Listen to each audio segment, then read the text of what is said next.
Shalom saudara yang terkasih di dalam Tuhan Yesus Kristus. Kembali lagi bersama saya di kanal YouTube Raja Wali Kasih. Bersama-sama kita akan merenungkan kebenaran firman Tuhan dengan tema tetap tenang di tengah badai. Namun sebelumnya kita akan berdoa terlebih dahulu. Bapa di surga, terima kasih buat anugerah kasih-Mu yang berlimpah atas kami.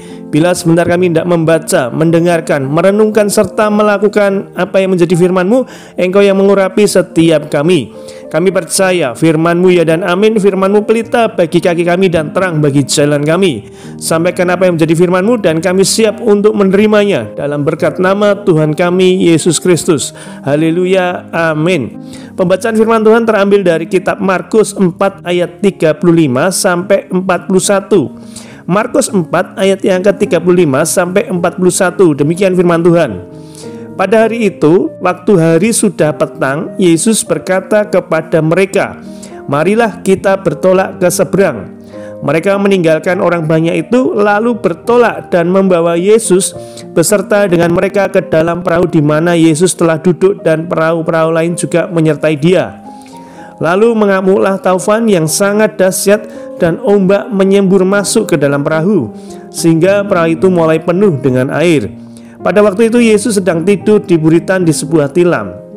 Maka murid-muridnya membangunkan Dia dan berkata kepadanya, "Guru, Engkau tidak peduli kalau kita binasa?" Ia pun bangun, menghardik angin itu dan berkata kepada danau itu, "Diam, tenanglah." Lalu angin itu reda dan danau itu menjadi teduh sekali. Lalu Ia berkata kepada mereka, "Mengapa kamu begitu takut? Mengapa kamu tidak percaya?" Mereka menjadi sangat takut dan berkata seorang kepada yang lain, "Siapa gerangan orang ini sehingga angin dan danau pun taat kepadanya?" Nah, saudara yang terkasih di dalam Tuhan Yesus Kristus, jika kita mau menjawab secara jujur, mungkin kita pun akan takut bila mengalami hal serupa dengan yang dialami para murid pada waktu itu. Karena mungkin kita tidak percaya ataupun berjalan tanpa mengandalkan Tuhan. Hari-hari ini misalkan, ada banyak ketakutan yang kita rasakan melalui setelah pandemi, ya. Namun bergantunglah pada iman kita serta pribadi Tuhan Yesus Kristus. Meski mungkin tidak mudah menghadapi hari-hari ini, tetapi sekali lagi, supaya kita memperoleh sesuatu yang berharga, yang penting darinya, untuk itu tetaplah untuk kita bergantung pada Tuhan Yesus Kristus. Dan bukannya pada rasa takut itu sendiri, maupun pribadi-pribadi yang lain. Para murid mengalami suatu angin taufan yang besar. Mungkin saat-saat ini kita pun mengalaminya.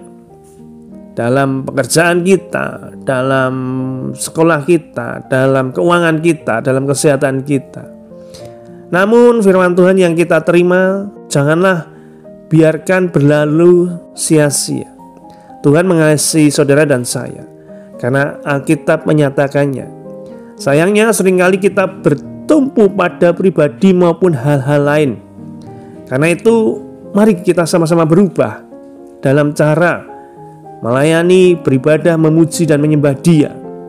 Alami perubahan yang luar biasa di dalam Tuhan.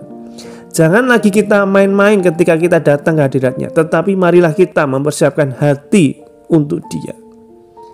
Jika kita ingin hidup dalam suatu ketenangan, meski di tengah persoalan ataupun badai hidup yang melanda, ada hal yang perlu kita bangun sebagai komitmen kita kepada Tuhan. Apa saja itu? Yang pertama, miliki pengalaman pribadi bersama Tuhan. Ini adalah kunci tenang di tengah badai kehidupan, yaitu miliki pengalaman pribadi bersama dengan Tuhan. Hidup ini sedang menjelang kepada akhir zaman. Banyak hal yang mungkin berusaha menggoncang iman kita. Namun kita berada dalam perlindungan dan naungan Tuhan yang luar biasa. Saudara harus miliki pengalaman pribadi bersama Tuhan. Untuk itu Dia ada dalam setiap kehidupan kita. Maka aman serta tenanglah hidup kita. Jika Dia menyerahkan segenap nyawanya bagi kita, apalagi yang tidak akan diserahkannya bagi kita, semuanya sudah diberikan kepada kita yang percaya kepadanya.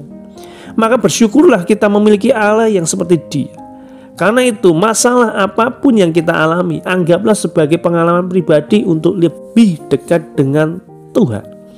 Jadi yang pertama ini memiliki hubungan yang lekat, yang intim dengan Tuhan. Persoalan boleh ada, tetapi yang dia minta selalu dekat, selalu ada dalam dia. Sebab firman Tuhan mengatakan, di luar aku kamu tidak bisa berbuat apa-apa. Jadi yang pertama, miliki pengalaman pribadi bersama Tuhan lewat doa, pujian, penyembahan, dan juga membaca, merenungkan, serta melakukan firman-Nya. Itu yang pertama. Yang kedua, bagaimana kita bisa tetap tenang di tengah badai, yaitu mengutamakan hadirat-Nya. Markus 4 ayat yang ke-36, mereka meninggalkan orang banyak itu lalu bertolak dan membawa Yesus beserta dengan mereka dalam perahu, di mana Yesus telah duduk dalam perahu itu dan perahu lain juga menyertai dia. Milikilah waktu yang spesial, khusus, serta terbaik bersama dengan Tuhan.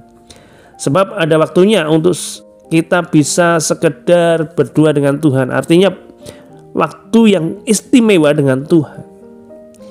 Jika Tuhan memberi kita waktu 24 jam dalam sehari, maka kita bisa mengambil waktu-waktu tertentu untuk kita dalam hadirat Tuhan, ya, lewat doa tadi, lewat pujian penyembahan tadi, ya.